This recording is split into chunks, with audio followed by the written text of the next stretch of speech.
good to be here. Appreciate you guys coming out. After a couple days, started training camp. Guys worked really hard, put in a lot of work in the spring, put in a lot of work in the summer, and happy to have football season here.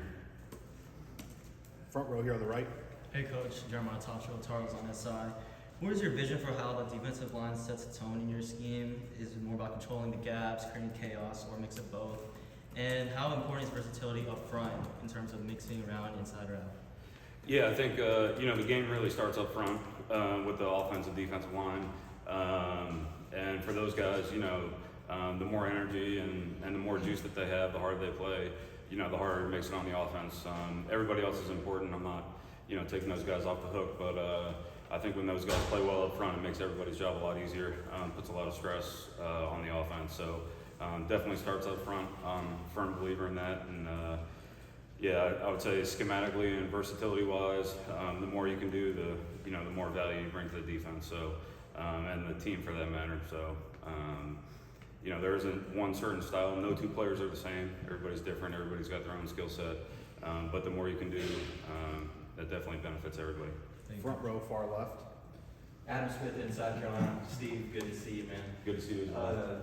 When you and your dad were in New England and sort of finishing that run, could you have ever imagined him as a college head coach? Because he's so tied to the NFL for 50 years almost. And also along with that, do you think the time when he came out there to Washington and hung out with you guys, like really opened his eyes maybe to becoming a college head coach? Like how would you say you saw that from your perspective? So the first part of the question, no. I didn't see it coming, and to the second part, I take all the credit for him being in college. I just think that for my dad, he loves coaching football. That's his passion, and so this opportunity presented itself. I don't know how it all went down, but I was just surprised as everybody else to hear him going to North Carolina. Okay. But no, it was definitely, a little interesting when that happened, but he just loves to coach football, loves to develop players, loves to be around the game. It's been that way my whole life, and it hasn't changed yet. Second row on the right here.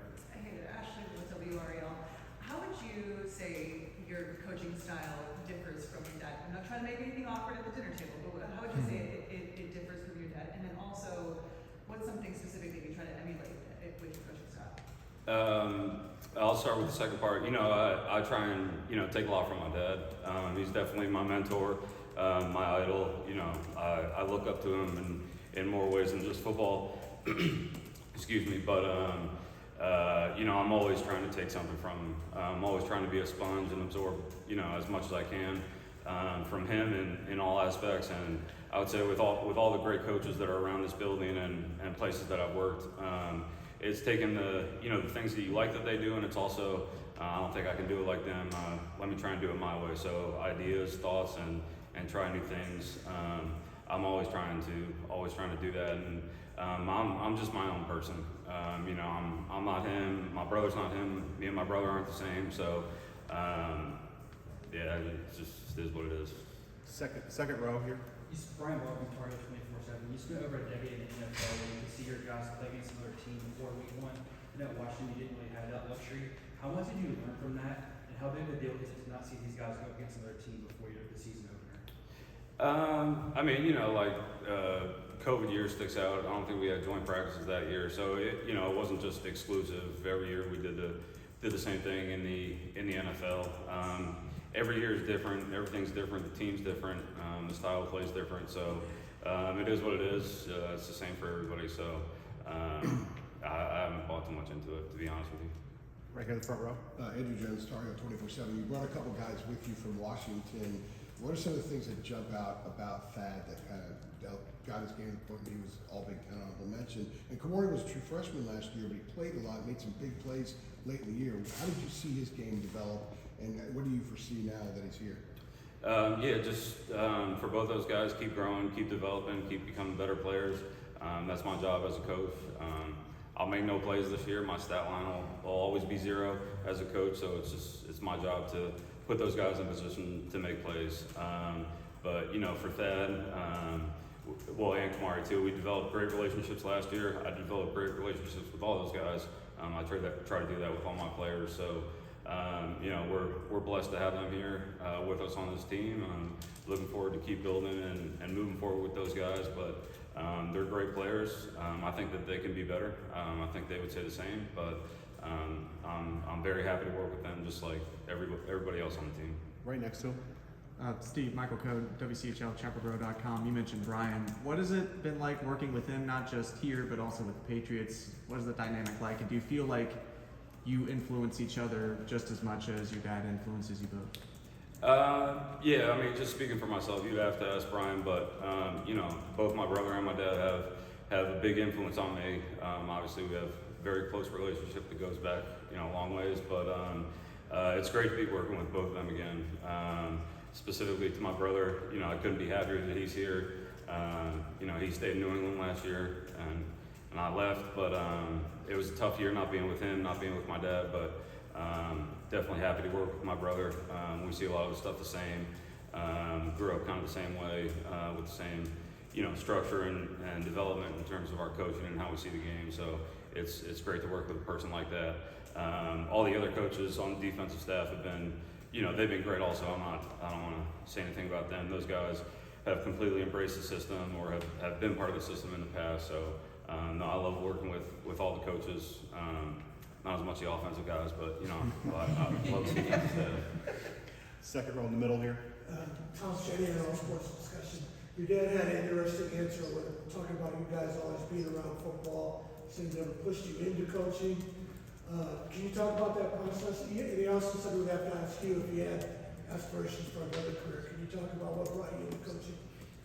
Yeah, I mean, just being around the game, being around the guys. You know, going all the way back to my grandpa. You know, it's kind of, you know, part of the family.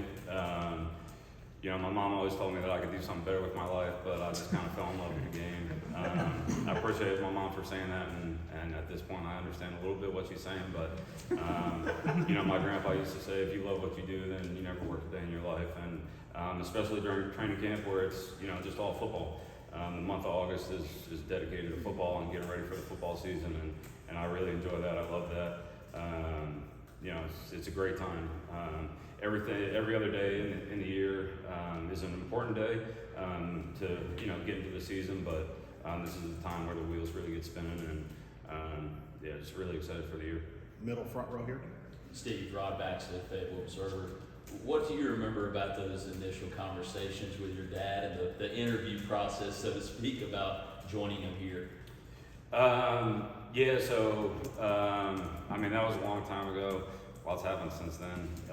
But having the opportunity to work with my dad and my brother was just, you know, something I couldn't pass up. I can't say enough good things, and how much I appreciate Coach Fish out of Washington giving me that opportunity. That was huge for me. I'll always be indebted to him, but being able to come back, work with my dad, work with my brother, it was just, you know, I couldn't pass it up. Far right, second row. These guys kind of asked, but was there ever any chance that you wouldn't come and work with your dad? And then, obviously, he's become a bigger than life celebrity here in the last couple months. Did you ever sense any change in him, or was he surprised at all that there was this much attention being paid to his whole life? Yeah, I mean, I've never thought he was that cool, but that's your guys' opinion. But I said it earlier. I'm just messing around. He's, you know, I look up to him so much, but yeah, there was definitely a chance. You know, I mentioned it earlier. I'm my own person. I'm gonna do my own thing. Being with him was important. That wasn't, you know, the only piece of the decision, but I got a family to feed. I got, you know, people to provide for. I don't count on him to do that. I'm gonna do that myself. I'm a man, so it was a tough decision. It was hard leaving those guys, but here I am, and it's time to go. Front row on the left. Yeah, Jeremiah Oloy with Inside Carolina. We were talking to Dad and Kamori. We were asking about, you know, the Washington defense that you ran versus this one right here. One thing that they both said was the 24 Washington defense is different from the 25 UNC defense. I guess for you, evaluating all, you know, those guys, but also all the, you know, new players that you're working with, what has been the process of constructing a defense, and how much of that, maybe Washington defense are you looking to maybe kind of introduce to some of these guys? Yeah, I mean, every year is different, whether it was, the NFL when I started getting into the league, or even before that when I was watching my dad's teams when I was in school. Every team's different. There's always going to be new players, new faces, and stuff like that. I said it before, it's all about the players. Those are the guys who go out there and make the plays. I don't make any plays, so structuring the defense around those guys and their ability to do different things. You have to install a system.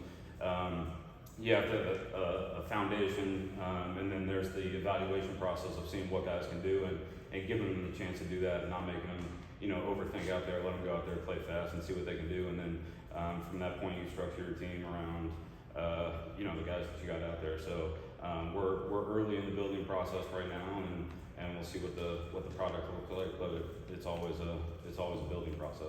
Last one for Steve, front row here. Hey, Coach, Grant Sasser, editorials on the side. Picking back up Jeremiah's question about versatility, how important is versatility when you're evaluating players on defense, especially in a college game that's constantly shifting with tempo and spread offenses?